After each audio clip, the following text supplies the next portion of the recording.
اس آیت پر ہمارا اور آپ کا یقین ہونا چاہیے اور ایمان ہونا چاہیے کہ تم جو چاہو وہی پورا ہو، یہ ضروری نہیں ہے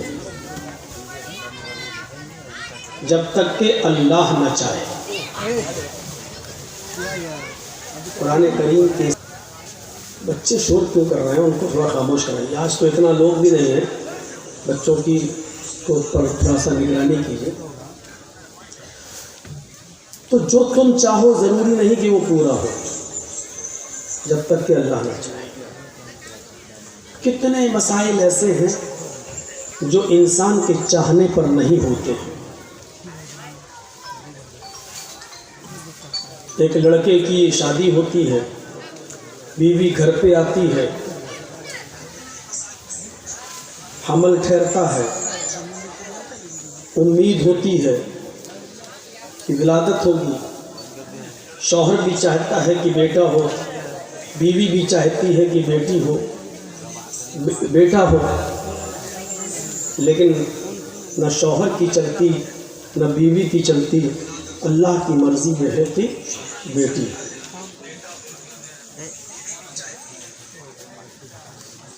اس سے اندازہ لگتا ہے کہ دنیا کا نظام ہمارے اور آپ کے ہاتھ میں نہیں ہے۔ اگر دنیا کی ہر چیز انسان کے بس میں ہوتی، انسان کے کنٹرول میں ہوتی، تو یقین مانیے دنیا میں کوئی بیمار نہیں ہوتا۔ ہم علاج کر لیتے خود۔ انسان کے کنٹرول میں اگر سب کچھ ہوتا تو دنیا میں کوئی بے اولاد نہیں ہوتا۔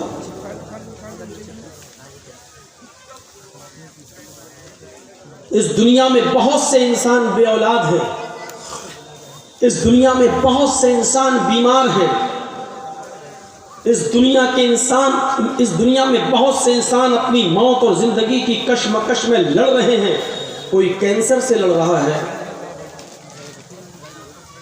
کوئی اس سے بھی خطرناک بیماری سے لڑ رہا ہے۔ اگر انسان کے ہاتھ میں دنیا کا نظام ہوتا اور یہ دنیا کا سسٹم انسان کے ہاتھ میں ہوتا تو دنیا میں کوئی آدمی کسی پریشانی میں مبتلا نہ ہوتا۔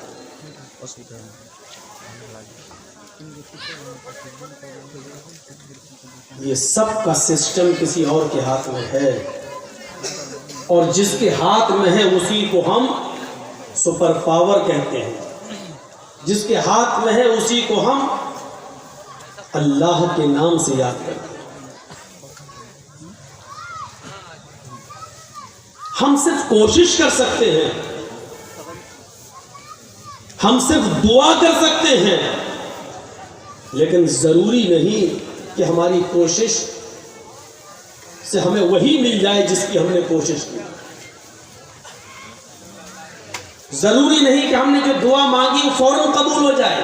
حضرت ابراہیم علیہ السلام نے 85 سال دعا مانگی، اللہ مجھے بیٹا دے، مجھے کوئی اولاد دے، لیکن 85 سال تک اللہ نے اولاد نہیں دی۔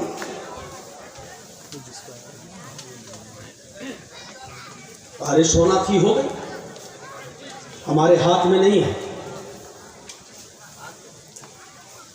نہ کسی ایم ایل اے اور ایم پی کے ہاتھ میں ہے، نہ کسی منسٹر کے ہاتھ میں ہے، نہ کسی منتری کے ہاتھ میں۔ اگر ایسا ہوتا بھی تو ہم ضرور آپ کے اس علاقے کے ایم ایل اے سے گزارش کر دیتے کہ آج کے دن کی بارش روک لو۔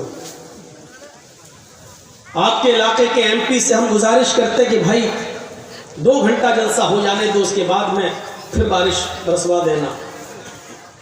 چیف منسٹر سے گزارش کی جا سکتی تھی، لیکن ایسا نہیں۔ لیکن ہمارا یقین یہ ہے کہ اللہ جو کرتا ہے وہ اچھا کرتا ہے۔ مایوس نہیں ہونا چاہیے۔ آپ نے تعاون کیا، محنت کی، دوڑے، پنڈال لگایا، شامیانہ لگایا، مائک، سب کچھ انتظام کیا، لیکن بارش نے تھوڑا موسم خراب کر دی۔ موسم کی خرابی نے ہماری امیدوں پہ پانی پھیر دیا، لیکن ہمیں نا امید نہیں ہونی چاہیے۔ اللہ کے ہر کام میں مصلحت ہے۔ مومن اللہ کے ہر کام کو اچھی نظر سے دیکھتا ہے۔ کچھ ملحد قسم کے لوگ تھے ایک درخت کے نیچے لیٹے ہوئے تھے، اس میں ایک ملحد، اللہ کو نہ ماننے والا، کیا کہتا ہے کہ دیکھیے اللہ بھی کتنا بڑا بے وقوف ہے، انا للہ۔ اس نے کیا کہا، دیکھیے اللہ بھی کتنا بڑا پاگل ہے، جو بڑا پھل ہے اس کو زمین کے اوپر لگاتا ہے اور جو چھوٹا پھل ہے اس کو پیڑ کے اوپر لگاتا ہے۔ وہ آم کے پیڑ کے نیچے لیٹا ہوا تھا، سامنے اس کو تربوز دکھائی دے رہا تھا زمین پر، وہ کہہ رہا دیکھو اللہ کتنا پاگل ہے، تربوز بڑا ہے، اس کی حفاظت کرنا چاہیے تاکہ کوئی لے کے نہ بھاگے، اس کو اوپر لگانا چاہیے تھا، اس کو تو اس نے زمین پہ لگا دیا، اور آم اس کو زمین پہ لگانا چاہیے تھا، اس کو اوپر لگا دیا۔ ابھی لیٹا تھا، اتنا سوچ ہی رہا تھا کہ اچانک ہوا چلی اور ایک آم ٹوٹ کر اس کی ناک پہ گرا۔ اس کی عقل ٹھکانے آ گئی، کہنے لگا نہیں اللہ نے جو کیا وہ اچھا کیا۔ آم گرا، ناک بچ گئی، اگر یہ تربوز لگا ہوتا تو میری ناک ہی ٹوٹ جاتا، میرا چہرہ بگڑ جاتا۔ فوراً اس کی عقل ٹھکانے آ گئی اور اس نے کہا نہیں اللہ جو کرتا ہے وہ اچھا ہی کرتا ہے، ٹھیک ہے۔ کم سے کم وہ ملحد تھا، کافر تھا، ایک آم کے ٹوٹ کر گرنے سے اس کی عقل تو ٹھکانے آ گئی، لیکن ہم مسلمان ہو کر ہماری عقلیں ٹھکانے نہیں آ رہی۔ سنا ہوگا آپ نے وہ قصہ کہ ایک بادشاہ ایپل کاٹ رہا تھا، سیب کاٹ رہا تھا اور چھری چلا رہا تھا جلدی جلدی سیب کو کاٹ کے کھانے میں، اچانک اس کی چھری اس کی انگلی پر چل گئی اور کہتا اوف، بلڈ آ گیا، خون۔ اس کے وزیر نے کہا اوف یہ کیا ہوا، جلدی سے اس کو پوچھا اور پوچھنے کے بعد صاف کرنے کے بعد کہا کوئی بات نہیں بادشاہ صاحب، کوئی بات نہیں، اللہ جو کرتا ہے اچھا کرتا ہے، ہو سکتا ہے اس میں بھی کوئی بھلائی رہی ہو۔ بادشاہ کو غصہ آیا، کمینے میری تو انگلی کٹی ہے اور یہ کہہ رہا اللہ جو کرتا ہے وہ اچھا کرتا ہے، نہیں اس کو خوشی ہو رہی ہے۔ اس وقت تو وہ غصہ پی گیا، اس وقت تو وہ غصہ کنٹرول کر گیا، لیکن بادشاہ کو شکار کا بڑا شوق تھا۔ ایک دو مہینے کے بعد شکار کھیلنے کے لیے گیا تو اپنے وزیر کو ساتھ میں لے گیا، چلو چلتے۔ جنگل میں پہنچنے کے بعد دسترخوان لگایا، وہاں سے جو کھانا لائے تھے دسترخوان پہ بیٹھ کے کھانے لگے دونوں، بادشاہ اور وزیر۔ بادشاہ نے کہا کنویں سے پانی کھینچو وزیر، چلو پانی پیتے ہیں۔ جیسی وزیر نے بالٹی ڈول کنویں میں ڈالا اور دیکھنے لگا کنواں کتنا گہرا ہے، بادشاہ نے پیچھے سے دھکا دے دیا وزیر کو، ایک لات ماری، وزیر کنویں میں گرا۔ جب وزیر کنویں میں گرا تو بادشاہ نے کہا کہو وزیر اب کیا کہتے ہو، جب میری انگلی کٹی تھی تب تو کہہ رہے تھے کہ اللہ جو کرتا ہے اچھا کرتا ہے، اب بول میں نے لات ماری گرے کنویں میں، اب بول اللہ جو کرتا ہے وہ اچھا کرتا ہے۔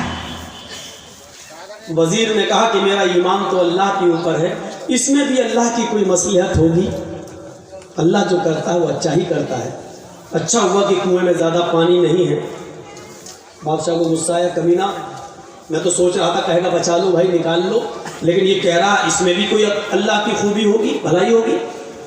بادشاہ کو غصہ آیا، حق تب مر اسی میں، اللہ جو کرتا اچھا کرتا ہے تب مر اسی میں، حق۔ اس کو چھوڑ کے بھاگ گیا، گھوڑا دوڑایا اور شکار کے لیے نکل گیا، لیکن بادشاہ کو راستہ نہیں معلوم تھا، وہ وزیر ہی بتاتا تھا، اور بادشاہ راستہ بھٹک کر دوسرے شہر میں گھس گیا۔ وہاں کچھ لوگ کسی ایسے آدمی کو تلاش کر رہے تھے کہ جس کو پکڑ کر